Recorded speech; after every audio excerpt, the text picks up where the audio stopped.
ang bee pollen po, just like with the spirulina, it is considered a superfood.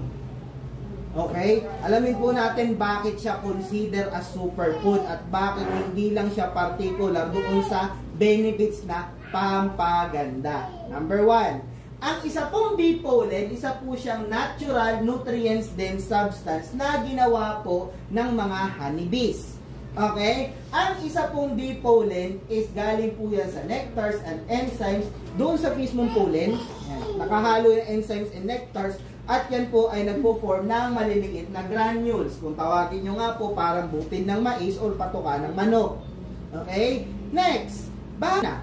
Number 1 thing, when you are taking a bee pollen, the first benefit that you can get will be an energy and stamina boost.